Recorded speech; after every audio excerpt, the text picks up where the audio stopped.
Hello everyone, welcome to our new video. So ഇന്ന് വന്നിട്ടുള്ളത് ഒരു ചെറിയ എക്സാം ടിപ്പ് എന്നുള്ള രീതിയിലുള്ള ഒരു വീഡിയോ ചെയ്യാൻ വേണ്ടിയിട്ടാണ്.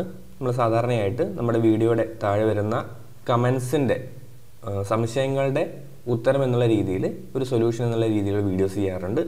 അങ്ങനെയാണ് നമ്മൾ നിമി ടെക്സ്റ്റ് ബുക്ക് എങ്ങനെ ഡൗൺലോഡ് ചെയ്യാം, അതേപോലെ പ്രൊഫൈൽ ഡോക്യുമെന്റ് അപ്ലോഡ് ചെയ്യുന്നത് എങ്ങനെയാണ്, അത്തരം കാര്യങ്ങളൊക്കെ നമ്മൾ വീഡിയോ ചെയ്തിട്ടുള്ളത് നിങ്ങളുടെ കമന്റിന്റെ ഭാഗമായിട്ടാണ്. കൂടുതൽ ആൾക്കാർ ആവശ്യപ്പെടുന്നതനുസരിച്ചിട്ട് അല്ലെങ്കിൽ കൂടുതൽ ആൾക്കാർക്ക് ഉണ്ടാവുന്ന കോമൺ ആയിട്ടുള്ള ഡൗട്ടുകൾ നമ്മൾ വീഡിയോ ആയിട്ട് തന്നെ ചെയ്യാറുണ്ട്. അത്തരത്തിൽ എപ്പോഴും ഉദ്യോഗാർത്ഥികൾ ചോദിക്കുന്ന ഒരു സംശയമാണ്, കൺഫർമേഷൻ നൽകിയിട്ട് നമ്മൾ പരീക്ഷ എഴുതാതെ ഇരുന്നു കഴിഞ്ഞാൽ പ്രൊഫൈൽ ബ്ലോക്ക് ആകുമോ? ഓക്കെ, ഇത് വീഡിയോയുടെ താഴെ ഇഷ്ടംപോലെ കമൻറ്റ് വരാറുണ്ട്. ദെൻ ഏതെങ്കിലും ഒരു പരീക്ഷ എഴുതാൻ സാധിച്ചിട്ടില്ലെങ്കിൽ ഉദ്യോഗാർത്ഥികൾ ചിലപ്പോൾ മെയിൽ അയക്കാറുണ്ട്, മെസ്സേജ് അയക്കാറുണ്ട്, സാർ എനിക്ക് ഇന്ന കാരണത്താൽ എനിക്ക് പരീക്ഷ എഴുതാൻ പറ്റിയില്ല, എൻ്റെ പ്രൊഫൈൽ ബ്ലോക്ക് ആവുമോ? ഓക്കെ, അതിന് ഞാൻ എന്താണ് ചെയ്യേണ്ടത്? അത്തരം ചോദ്യങ്ങളുമായിട്ട് നിരവധി ഉദ്യോഗാർത്ഥികൾ സമീപിക്കാറുണ്ട്. അപ്പോൾ അതിൻ്റെ റിപ്ലൈ നമ്മളിങ്ങനെ ഓരോരുത്തർക്കും കൊടുക്കുന്നതിനേക്കാൾ നല്ലത് ഒരു വീഡിയോ ചെയ്യുന്നതല്ലേ. അപ്പോൾ അത്തരത്തിലുള്ളൊരു വീഡിയോ ആണ് നമ്മളിന്ന് ചെയ്യുന്നത്. ഈ വീഡിയോ ചെയ്യാൻ കാരണം ഏറ്റവും ലേറ്റസ്റ്റ് ആയിട്ടൊരു കമൻറ്റ് വന്നിട്ടുണ്ടായിരുന്നു. ഹലോ സർ, കൺഫർമേഷൻ കൊടുത്ത എക്സാം എഴുതാൻ സാധിച്ചില്ലെങ്കിൽ നിലവിൽ പ്രൊഫൈൽ ബ്ലോക്ക് ആകുമോ? നമുക്കതിൻ്റെ ഡീറ്റെയിൽസ് നോക്കിയാലോ? യെസ്. അപ്പോൾ ഇതെവിടെ നിന്നാണ് സ്റ്റാർട്ട് ചെയ്യുന്നത്?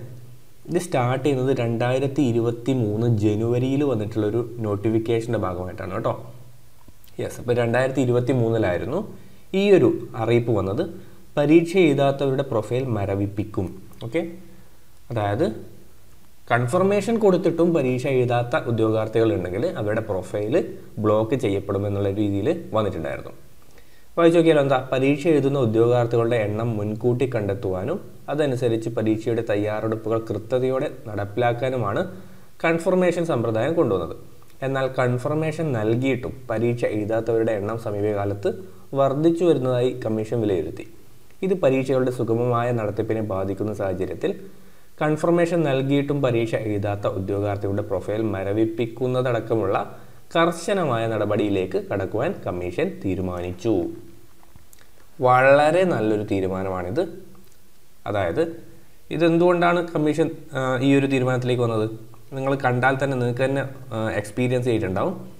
നിലവിൽ ജനറൽ PSC ഒക്കെ എഴുതാൻ വേണ്ടിയിട്ട് ഏകദേശം ഒരു 50% ആൾക്കാർ മാത്രമേ പോവാറുള്ളൂ അല്ലേ? നിങ്ങളൊരു ജനറൽ PSC ഏറ്റവും ലേറ്റസ്റ്റ് ആയിട്ട് എഴുതിയിട്ടുണ്ടെന്ന് നിങ്ങൾക്ക് മനസ്സിലാവും.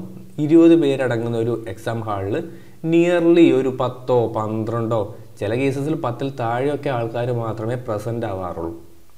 അതൊരു വലിയ നഷ്ടം ഉണ്ടാക്കുന്ന കാര്യമല്ലേ? നഷ്ടം മാത്രമല്ല, ചില ആൾക്കാർ ചുമ്മാ ഒരു പരീക്ഷയ്ക്ക് അപ്ലൈ ചെയ്തിടും, പരീക്ഷ വരും, എഴുതില്ല അല്ലേ? യെസ്. പക്ഷേ ഇതിൻ്റെ പിന്നിൽ കുറേയധികം കഷ്ടപ്പാടുകളും കുറേയധികം ചിലവുമുണ്ട് എന്നുള്ള കാര്യം നമ്മൾ ഓർക്കേണ്ടതുണ്ട്. ടെക്നിക്കൽ പരീക്ഷകൾക്ക് ഇത്ര പ്രശ്നം ഉണ്ടാവാറില്ല. സാധാരണ ഒരു 12 മുതൽ 14 പേരൊക്കെ ഒരു ടെക്നിക്കൽ പരീക്ഷയ്ക്ക് സാധാരണയായിട്ട് വരാറുണ്ട്. ഓക്കെ, എന്നാലും കേരള PSCയുടെ കണക്ക് പ്രകാരം ഒരു ഉദ്യോഗാർത്ഥിക്ക് വേണ്ടിയിട്ട് 150 മുതൽ 200 രൂപ വരെ ചിലവാവുന്നുണ്ട് ഒരു പരീക്ഷ നടത്താൻ വേണ്ടിയിട്ട്. ഓക്കെ, നിങ്ങൾ വിചാരിക്കും ഒരു ക്വസ്റ്റ്യൻ പേപ്പർ പ്രിൻ്റ് ചെയ്യാനാണോ ഇത്ര ചിലവ്? അല്ല, ക്വസ്റ്റ്യൻ പേപ്പറിൻ്റെ ചിലവ് മാത്രമല്ല അല്ലേ. എന്തൊക്കെയാണ്? യെസ്, ഒരു ഉദ്യോഗാർത്ഥിക്ക് വേണ്ടി ക്വസ്റ്റ്യൻ പേപ്പർ പ്രിൻ്റ് ചെയ്യണം, അതിൻ്റെ OMR ഷീറ്റ് പ്രിൻ്റ് ചെയ്യണം, ദെൻ ഇവർക്ക് വേണ്ടിയിട്ട് എക്സാം ഹാള് അലോട്ട് ചെയ്യണം അല്ലേ. ഇപ്പോൾ ഒരു പരീക്ഷ ഒരു 1 ലക്ഷം പേര് വരുന്ന ഒരു പരീക്ഷയാണെന്ന് വിചാരിച്ചോ. അപ്പം ഒരു എക്സാമിനേഷൻ സെൻറ്ററിൽ 20 ഹാളുള്ള, ഇപ്പം 20 ഹാളാണെന്ന് വിചാരിച്ചോ, 20 പേരടങ്ങുന്ന 20 ഹാൾ, അപ്പോൾ 400 പേരെ മാത്രമേ ഒരു ഹാളിൽ പറ്റുള്ളൂ. അപ്പോൾ അത്തരത്തിൽ എത്ര എക്സാമിനേഷൻ സെൻറ്ററുകൾ അലോട്ട് ചെയ്യണം അല്ലേ? എത്ര സ്കൂളുകൾ കണ്ടുപിടിക്കേണ്ടിയിരിക്കുന്നു.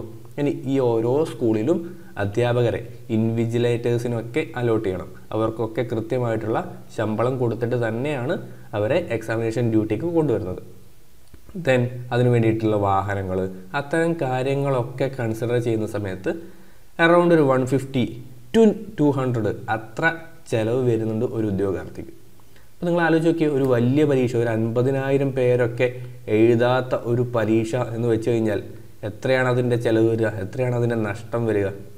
സോ ഇതൊരു ഭീമമായ നഷ്ടം തന്നെയാണ്. യഥാർത്ഥത്തിൽ അത് കുറക്കാൻ വേണ്ടിയിട്ടും ദെൻ എക്സാം വളരെ സ്മൂത്തായിട്ട് കൊണ്ടുപോകാൻ വേണ്ടിയിട്ടുമാണ് ഈ രീതിയിലൊരു തീരുമാനം കൊണ്ടുവന്നത്. കാരണം ആവശ്യമുള്ളവർ മാത്രം കൺഫർമേഷൻ കൊടുത്താൽ മതി, അവർ മാത്രം വന്ന് എഴുതിയാൽ മതി, യാതൊരു നിർബന്ധവുമില്ല അല്ലേ. അപ്പോൾ നിങ്ങൾക്കൊരു എക്സാം എഴുതാൻ വേണ്ടി പറ്റില്ല എന്ന് തോന്നുകയാണെങ്കിൽ അതിന് കൺഫർമേഷൻ കൊടുക്കേണ്ട ആവശ്യമില്ല. അതാണ് സിമ്പിളായിട്ടുള്ള കാര്യം. അതിൻ്റെ ഭാഗമായിട്ട് നിങ്ങളുടെ ഓരോ പരീക്ഷയുടെ ഡേറ്റ് വരുന്നതിന് മുമ്പ് ഇങ്ങനെ കൺഫർമേഷൻ കൊടുക്കാൻ വേണ്ടിയിട്ടുള്ളൊരു മെസ്സേജ് വരാറുണ്ട്. Submit your confirmation on or before 11/6/2024. ഇത് ഞാൻ ഏറ്റവും ലേറ്റസ്റ്റ് ആയിട്ട് കൺഫർമേഷൻ കൊടുത്തൊരു പരീക്ഷയുടെ ഒരു മെസ്സേജാണ്. എന്താണ്? This confirmation is an undertaking to write the exam. If you are not sure of writing this examination, do not submit the confirmation. Remaining absent after exercising the option of confirmation will result in blocking of your profile. അതായത് നിങ്ങൾ ഈ ഒരു confirmation കൊടുക്കുകയാണെങ്കിൽ നിങ്ങളെ പരീക്ഷ എഴുതാൻ വേണ്ടി തയ്യാറാണ് എന്നുള്ളതിനുള്ള ഒരു ഉറപ്പായിട്ടാണ് നിങ്ങൾ നൽകുന്നത്. അപ്പോൾ നിങ്ങൾ ഈ ഒരു പരീക്ഷ എഴുതാൻ ഷുവർ അല്ലെങ്കിൽ, പരീക്ഷ എഴുതാൻ പറ്റുമെന്ന് നിങ്ങൾക്ക് ഷുവർ അല്ലെങ്കിൽ കൺഫർമേഷൻ നൽകരുത്. ഇനി കൺഫർമേഷൻ കൊടുത്തതിന് ശേഷവും നിങ്ങൾ ആബ്സെൻറ്റ് ആവുകയാണെങ്കിൽ അത് ഏതിന് കാരണമാവുന്നു? നിങ്ങളുടെ പ്രൊഫൈൽ ബ്ലോക്ക് ചെയ്യാൻ വേണ്ടി കാരണമാവുന്നു. ഇത്തരത്തിലുള്ളൊരു മെസ്സേജ് നിങ്ങൾ കൺഫർമേഷൻ കൊടുക്കുന്ന സമയത്ത് കാണാറുണ്ട്. അപ്പോൾ നിലവിൽ നിങ്ങൾ ഏതെങ്കിലും ഒരു പരീക്ഷയ്ക്ക് വേണ്ടിയിട്ട് കൺഫർമേഷൻ നൽകുന്ന സമയത്ത് നിങ്ങൾക്ക് തോന്നുകയാണ് അവിടെ ഡേറ്റ് കൊടുക്കുമല്ലേ, ഈ കൺഫർമേഷൻ കൊടുക്കുന്നതിൻ്റെ താഴെ ഈ എക്സാമിനേഷൻ നടക്കാൻ വേണ്ടി പോകുന്ന ഡേറ്റും ടൈമും ഒക്കെ കൊടുക്കാറുണ്ട് അല്ലേ. ഇപ്പോൾ സപ്പോസ് ഇത് ഒരു ജൂലൈ 21 നടക്കാനിരുന്ന ഒരു പരീക്ഷയുടെ കൺഫർമേഷൻ കൊടുക്കേണ്ട മെസ്സേജ് ആയിരുന്നു കേട്ടോ. അപ്പം ഞാൻ നോക്കുമ്പോൾ ജൂലൈ 21 ആ പറയുന്ന ഡേറ്റിൽ ആ ദിവസം രാവിലെ 7:15 എക്സാം. ആ പരീക്ഷ എനിക്ക് എഴുതാൻ സാധിക്കില്ല. ആ സമയത്ത് ഞാൻ ആ ഒരു സെൻറ്ററിൽ എനിക്ക് എത്താൻ വേണ്ടി സാധിക്കില്ല. ഞാൻ ചിലപ്പോൾ നാട്ടിലില്ല, ഞാൻ വിദേശത്താണ് അല്ലെങ്കിൽ വേറെ സംസ്ഥാനത്താണ്, എനിക്ക് ലീവ് കിട്ടില്ല. അത്തരത്തിലുള്ള കേസാണെങ്കിൽ ഞാൻ എന്ത് ചെയ്യരുത്? കൺഫർമേഷൻ നൽകരുത്. ഇനി സപ്പോസ് ഞാൻ വിചാരിക്കുന്നു ഈ ഒരു പരീക്ഷയ്ക്ക് വേണ്ടിയിട്ട് ഞാൻ പ്രിപ്പയർ ചെയ്തിട്ടേ ഇല്ല, അപ്പോൾ അതുകൊണ്ട് തന്നെ ഞാൻ ഈ പരീക്ഷ എഴുതാൻ സാധ്യതയില്ല, അതുകൊണ്ട് ഞാൻ എന്ത് ചെയ്യണം? കൺഫർമേഷൻ നൽകാതിരിക്കണം. അതായത് നിങ്ങൾ യാതൊരുവിധ ചാൻസും ഇല്ല ആ ഒരു പരീക്ഷ എഴുതാൻ എന്നുള്ള രീതിയിലാണെങ്കിൽ നിങ്ങൾ കൺഫർമേഷൻ നൽകരുത് കേട്ടോ. അപ്പം ചോദിക്കുന്ന ചോദ്യമാണ്, കൺഫർമേഷൻ നൽകിപ്പോയി, ആ പരീക്ഷ എനിക്ക് എഴുതാൻ സാധിച്ചില്ല, ചിലപ്പോൾ ഏതെങ്കിലും ഒരു ഹോസ്പിറ്റൽ കേസ് വന്നു, അല്ലെങ്കിൽ നിങ്ങൾക്ക് മാറ്റിവെക്കാൻ പറ്റാത്ത വേറെ എന്തെങ്കിലും ഒരു സീരിയസ് ആയിട്ടുള്ള ഒരു കാര്യം വന്നതുകൊണ്ട് നിങ്ങൾക്ക് എക്സാം എഴുതാൻ സാധിച്ചില്ല. അത്തരം കേസസിൽ നിങ്ങൾ ചെയ്യേണ്ട കാര്യം, അഥവാ നിങ്ങളുടെ പ്രൊഫൈൽ ബ്ലോക്ക് ആവാൻ സാധ്യതയുണ്ടെങ്കിൽ അവിടെ പ്രൊഡ്യൂസ് ചെയ്യാൻ വേണ്ടിയിട്ടുള്ള ഒരു സർട്ടിഫിക്കറ്റ് കൂടി നിങ്ങൾ തയ്യാറാക്കി വെക്കണം. ഇപ്പം ഹോസ്പിറ്റൽ കേസൊക്കെ ആണെങ്കിൽ അതിനൊരു മെഡിക്കൽ സർട്ടിഫിക്കറ്റ് നിങ്ങൾക്ക് ഉണ്ടാക്കാം അല്ലേ. സപ്പോസ് വേറെ എന്തെങ്കിലും ഒരു ജോലി സംബന്ധമായ മറ്റ് പരീക്ഷകളോ അല്ലെങ്കിൽ മറ്റ് മീറ്റിങ്ങുകളോ കാര്യങ്ങളോ എന്തെങ്കിലും ഒരു ഓഫീസ് സംബന്ധമായിട്ടുള്ള കാര്യങ്ങളാണെങ്കിൽ അതിൻ്റെ ഒരു ഡോക്യുമെൻ്റ് നിങ്ങൾ തയ്യാറാക്കി വെക്കണം. മറ്റ് പരീക്ഷ ആ സമയത്തുണ്ടെങ്കിൽ അതിൻ്റെ ഹോൾ ടിക്കറ്റ് കാര്യങ്ങളൊക്കെ നിങ്ങൾ റെഡിയാക്കി വെക്കുക. അഥവാ നിങ്ങളുടെ പ്രൊഫൈൽ ലോക്കായി കഴിഞ്ഞാൽ നിങ്ങൾ നിയറസ്റ്റ് ആയിട്ടുള്ള PSC ഓഫീസിൽ പോയിട്ട് അതിൻ്റെ കൃത്യമായ കാരണം കാണിക്കേണ്ടി വരും കേട്ടോ. അതായത് പ്രൊഫൈൽ ബ്ലോക്കായി കഴിഞ്ഞാലുള്ള കേസാണ് ഞാൻ പറയുന്നത്. അപ്പം ആ രീതിയിൽ നിങ്ങൾ എന്തെങ്കിലും ഒരു മെഡിക്കൽ സർട്ടിഫിക്കറ്റോ അല്ലെങ്കിൽ അതിൻ്റെ കറക്റ്റ് റീസൺ കാണിക്കുന്ന ഡോക്യുമെൻറ്റുകൾ നിങ്ങൾ ഹാജരാക്കേണ്ടി വരും പ്രൊഫൈൽ ലോക്കാക്കി കഴിഞ്ഞാൽ. ഇനി നിലവിൽ ആരുടെയെങ്കിലും പ്രൊഫൈലുകൾ ബ്ലോക്കാക്കിയിട്ടുണ്ടോ? ഇല്ല എന്നുള്ളതാണ് അതിൻ്റെ ആൻസർ. ഇത് 2023 ജനുവരിയിൽ ഇങ്ങനൊരു നോട്ടീസ് വന്നെങ്കിൽ കൂടി അതിന് ശേഷം എക്സാം എഴുതാത്ത കുറേ ആൾക്കാരുണ്ടായിരുന്നു. ഞാൻ തന്നെ ഏതോ ഒരു എക്സാം മുമ്പ് സ്കിപ്പാക്കിയിട്ടുണ്ടായിരുന്നു. പക്ഷേ ആരുടെയും നിലവിൽ പ്രൊഫൈൽ ബ്ലോക്ക് ആക്കപ്പെട്ടിട്ടില്ല.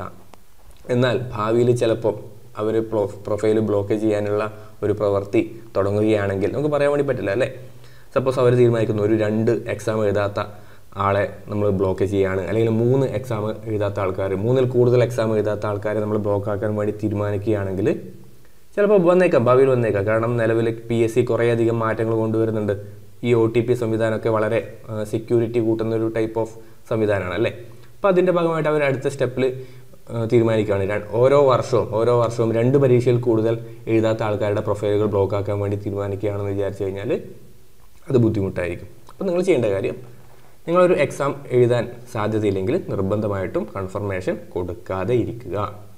ഇനി അഥവാ ഏതെങ്കിലും കാരണത്താൽ പരീക്ഷ എഴുതാൻ സാധിച്ചിട്ടില്ലെങ്കിൽ അതിന് കൃത്യമായ ഒരു പ്രൂഫ് നിങ്ങൾ കയ്യിൽ വെക്കുക. നിങ്ങളുടെ സേഫ്റ്റിയുടെ ഭാഗമായിട്ട് ആവശ്യപ്പെടുന്ന സമയത്ത് നിങ്ങൾക്കത് ഹാജരാക്കാൻ വേണ്ടി സാധിക്കണം. അപ്പോൾ ഇതിൻ്റെ ബന്ധപ്പെട്ടിട്ടുള്ള കുറേയധികം വാർത്തകളൊക്കെ പത്രങ്ങളിലും ന്യൂസ് ചാനലിലൊക്കെ കാണാറുണ്ട് കേട്ടോ. പല പരീക്ഷയ്ക്കും ഒരു 40%, 50% ആൾക്കാരൊക്കെ ഹാജരാവാതെ ഇരിക്കാറുണ്ട്. അപ്പം കോടിക്കണക്കിന് രൂപയാണ് നഷ്ടം വരിക അല്ലേ. യെസ്, അപ്പോൾ PSC നൽകുന്ന ഒരു വിശദീകരണം എന്ന് പറയുന്നത് തുടർച്ചയായി പരീക്ഷ എഴുതാത്തവരുടെ പ്രൊഫൈൽ മാത്രമേ മരവിപ്പിക്കൂ എന്ന് PSC വിശദീകരണം നൽകിയിട്ടുണ്ട്. പക്ഷേ നിലവിൽ ഇതുവരെ ഈ ഒരു കാര്യത്തിലേക്ക് PSC കടന്നിട്ടില്ല. Okay, yes. ചില എക്സാമ്പിൾസൊക്കെ ഇവിടെ കൊടുത്തിട്ടുണ്ട്. കണ്ടോ, 1,62,000 ഉദ്യോഗാർത്ഥികളൊക്കെ അപ്ലൈ ചെയ്യുന്ന ഒരു പരീക്ഷയിൽ 56,000 പേര് എത്തിയില്ല. നിങ്ങൾ നോക്കി, അപ്പോൾ അതിനൊരു 150 കൊണ്ട് 200 കൊണ്ട് മൾട്ടിപ്ലൈ ചെയ്ത് കഴിഞ്ഞാൽ അത്രത്തോളം കോടി രൂപ നഷ്ടമാണ് അല്ലേ? യെസ്. അപ്പോൾ ഈ ഒരു കാര്യം കൂടി ഇതിൻ്റെ പിന്നിലുണ്ടെന്ന് മനസ്സിലാക്കുക. അതുകൊണ്ട് ഉദ്യോഗാർത്ഥികൾ ചെയ്യേണ്ട കാര്യം, നിങ്ങളൊരു പരീക്ഷയ്ക്ക് തീരെ പ്രിപ്പയർ ചെയ്തിട്ടില്ല, ആ ഒരു പരീക്ഷ നിങ്ങൾ എഴുതാൻ സാധ്യതയില്ല, അല്ലെങ്കിൽ ആ ഒരു ദിവസം നിങ്ങൾ നാട്ടിലുണ്ടാവില്ല, എക്സാം സെൻറ്ററിൽ നിങ്ങൾ എത്താൻ സാധ്യതയില്ല എന്ന് നിങ്ങൾക്ക് തോന്നുകയാണെങ്കിൽ നിങ്ങൾ ആ ഒരു പരീക്ഷയ്ക്ക് കൺഫർമേഷൻ നൽകാതിരിക്കുക. പ്രത്യേകിച്ച് നിങ്ങൾ ഏതെങ്കിലും ഒരു ലിസ്റ്റിലുള്ള ആളാണെങ്കിൽ, അല്ലെങ്കിൽ ഷോർട്ട് ലിസ്റ്റിലോ അല്ലെങ്കിൽ ഒരു ഇൻ്റർവ്യൂവോ മറ്റോ കാത്തിരിക്കുന്ന വ്യക്തിയാണെങ്കിൽ, ദെൻ ഏതെങ്കിലും ഒരു ഡോക്യുമെൻ്റ് അപ്ലോഡ് ചെയ്യേണ്ട ആളാണെങ്കിൽ ഒരിക്കലും ഇത്തരം കാര്യങ്ങൾ ചെയ്യാതിരിക്കുക. കാരണം അവർക്ക് കുറച്ചുകൂടി റിസ്ക് ആണ്. അഥവാ എന്തെങ്കിലും ഒരു മെസ്സേജ് പ്രൊഫൈൽ ത്രൂ വരുന്നുണ്ടെങ്കിൽ നിങ്ങൾ മിസ്സാവാൻ സാധ്യതയുണ്ട്. അപ്പോൾ നിങ്ങൾ എന്തായാലും ഇത്തരം റിസ്കുകൾ എടുക്കരുത് കേട്ടോ. സപ്പോസ് പെട്ടെന്നൊരു ദിവസം പ്രൊഫൈൽ ബ്ലോക്ക് ആയി കഴിഞ്ഞാൽ നിങ്ങൾക്ക് വരേണ്ട അഡ്വൈസോ അല്ലെങ്കിൽ നിങ്ങൾക്ക് വരേണ്ട ഒരു മെസ്സേജോ അല്ലെങ്കിൽ നിങ്ങൾക്ക് എന്തെങ്കിലും അപ്ലോഡ് ചെയ്യേണ്ട ഡോക്യുമെൻറ്റോ ഒന്നും നിങ്ങൾക്ക് ചെയ്യാൻ വേണ്ടി സാധിക്കില്ല. അപ്പം അത്തരം റിസ്കുകൾ നിങ്ങൾ എന്തായാലും എടുക്കാതിരിക്കുക, ബാക്കിയുള്ളവർ ശ്രദ്ധിക്കുക. Okay, yes. അപ്പോൾ അത്തരം കാര്യങ്ങൾ മാത്രമേ ഉള്ളൂ. ചെറിയൊരു ടിപ്പായിരുന്നു, നിങ്ങൾക്ക് യൂസ്ഫുള്ളായെന്ന് വിചാരിക്കുന്നു. നമുക്ക് ഇത്തരം വീഡിയോസുമായിട്ട് വീണ്ടും കാണാം. സോ ആദ്യമായിട്ട് കാണുന്നവരാണെങ്കിൽ സബ്സ്ക്രൈബ് ചെയ്യുക, വീഡിയോ ലൈക്ക് ചെയ്യുക, ഷെയർ ചെയ്യുക, സബ്സ്ക്രൈബ് ബട്ടൻ്റെ കൂടെ ഉള്ള ഒരു ബെൽ ബട്ടൺ കൂടി ഒന്ന് അമർത്തി കൊടുക്കുക. നമുക്കിനി മറ്റൊരു വീഡിയോയിൽ കാണാം. Thank you.